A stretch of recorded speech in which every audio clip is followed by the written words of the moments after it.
Good afternoon, I'm Thomas. Good afternoon, Sir Clint. It is nice to see you. God bless you. Okay, God bless you too. So before you sit, let's have first our opening prayer to be led by Silent Chrysostom. Let us bow our heads to the presence. Dear God, thank you for everyone present today. May you bless our teacher and each and every one of us. May you also give us the presence and clearness of mind for us to live what we should do. Pray all this in Jesus' name. Amen. So before you take your seat, kindly arrange your chairs and pick up the pieces of rock and answer your faces. So settle down. Okay, are you ready, class? Yes! So how are you today? Can someone share his feelings or emotions today? Given in one word or one phrase. Cyrus? Happy. Dada? Happy. Oh, you're happy. How about Liam? Happy. Happy din. Oh, happy lang. Okay? So for today, we will start our lesson for using the review past lesson. But unlike our previous discussion, it is not just like a recitation. We'll use another method, using figures. But before that, let me introduce what is figures. So figures is an educational app that is used by most of educators worldwide. So I gave you the figures card that will be used in answering this assessment or ating pagbabalikaran. So ang mga pamamaraan or procedures that we will use with this activity, first, ano yung gagawin Gio? Basahin mabuti ang mga tanong at piliin ang tamang sagot. Okay, basahin mabuti ang tanong at piliin ang tamang sagot. Pangalawa, Daniel. I-click yung figures card batay sa titik ng yung sagot. Pangatlo, Nancy. Itaas ang paper cards para makikita ang message. Okay, thank you. And pangapat, TX. Huwag mo na ibaba ang card habang ikaw ay hindi pa Okay, huwag muna ito ibaba yung card habang hindi pa iskan. Ano, ulitin natin. Basahin mabuti yung tanong, pumili ng sagot. I-click yung figures card batay sa titik ng yung sagot. Itaas ito at huwag ibaba hanggang hindi ko pa na-iskan. Paliwanag? Yes. Tara kayo. Yes.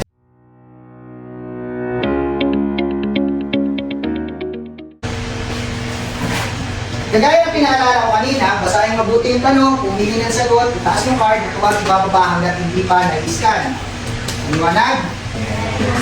So, unang tanong, ito ay konseptong pang-ekonomiya na tumutukoy sa pamamahagi o distribusyon ng produkto at serbisyo. Sa tingin nyo, alin sa mga sumusunod na pamimigyan ang tamang sagot? Are you ready? Raise your cards. Raise your cards.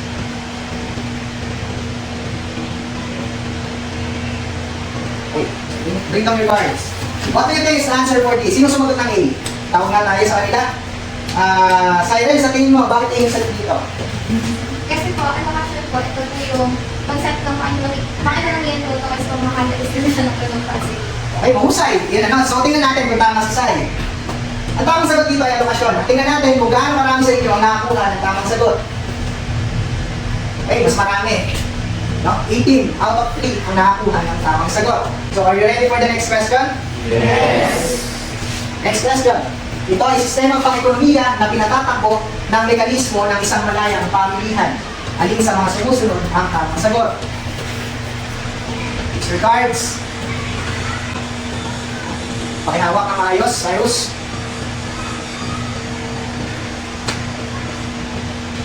Pakitaas mo nasa likod, Gab. Gio. Okay, so nakuha na lahat. Sa tingin nyo, ano yung tamang sagot dito? Okay, tingnan natin kung tama kayo. Okay, tamang sagot dito ay market economy, no? So, same response, 18 pa rin ang nakakuha ng tamang sagot. Next question. Sa bansang North Korea, kontrolado lahat ng pamahalaan ng produksyon at distribusyon ng produkto at serbisyo. Anong sistema pang-ekonomiya ang mayroon sa bansang ito? Tapan yung barcode ha.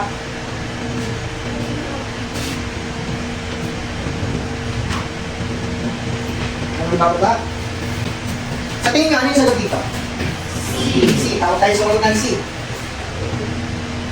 Renzi, sa tingin ko, bakit C yung sagot? Sir, kasi po kontrolado po sila sa isang bansa. Hey, at tayo ba na yung sistema pang-ekonomiya na meron sila? Kung matipan. Mahusay, salamat. Ang tamang sagot dito ay, tama si Renzi, ito ay tuman. And then for fourth question, ang tipo ng mga AITA ay kumukuha lamang ng sapat sa kanilang pangailangan.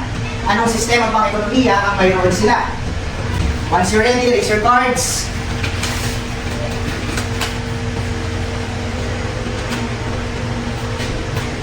Pakitaas na ayos. Gab.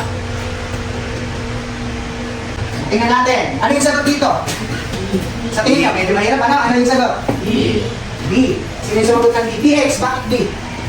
Sir, kasi po sa dictionary, kung saan lang po ang kinukuha para sa mga monument. The last question. Ang ekonomiya ng Pilipinas ay kakikitaan ng parehas na elemento ng market at demand. Ibig sabihin, ang bansa ay biglang economy. What do you think is the answer? Use your cards. Start.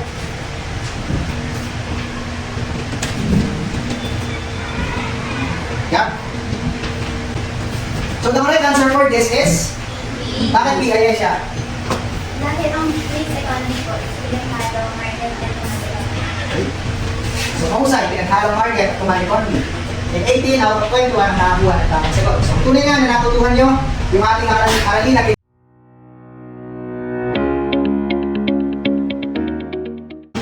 bago natin nakatapusin yung ating diskusyon ukol sa mga salik ng produksyon, maaari ba kayo magbahagi ng inyong mga natutunan ukol sa ating aralin? Sino ang nais magbahagi?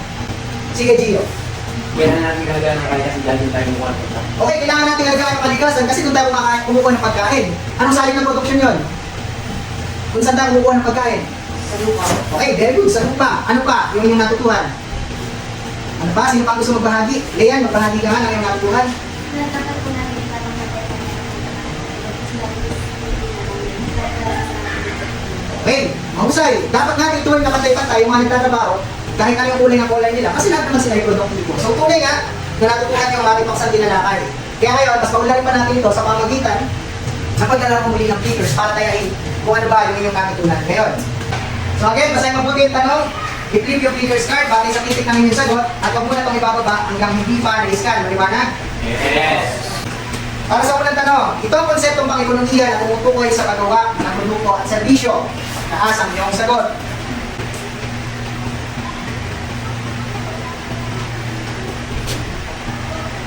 Anong sagot para dito? B. Isa, ito ay produksyon. So, mas marami pa rin nakakakuha ng tamang sagot. Sumunod, ang mga palaisdaan sa kahan ng pagawaan ng mga produkto ay tumutukoy sa DAP bilang salik ng produksyon. Ayon sa mga sumusunod na salik, ang sagot para dito.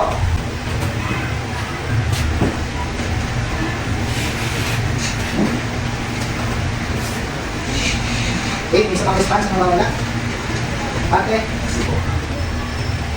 Okay, sa tingin nyo, ang sagot para dito. Bakit yung DX? Dahil dito ko lang po kung ilawan sa ginagamit sa dito. Okay, dahil dito natin kinukuha yung mga hilaw na materyales na ginagamit sa produksyon. Next, ang husay sa pangmalakad ng mga negosyo at pangasiwa ng mga salik ng produksyon ay tumutukoy sa blank. Pakitaas kung kayo ay handa na. Huwag mo na ibababa, ang natin pa na-scan. Isa pang mawala. Ito ay tumutukoy sa mga tao na kinasasawad dahil sa kanilang kayang makagawa ng produkto at serbisyo.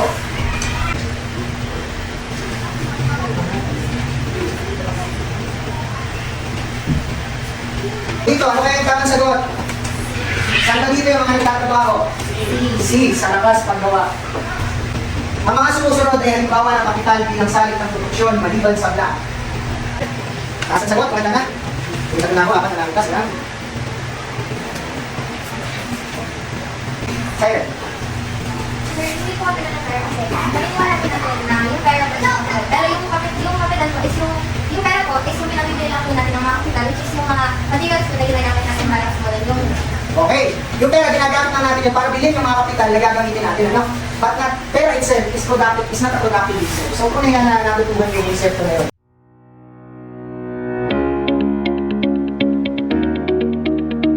I want to express my sincerest gratitude to my students who actively participate in this video lesson. And also, I want to show my appreciation to my school, Santiago Treliana Academy, for allowing me to utilize its facility in this video lesson. Once again, this is Clickers Simplified.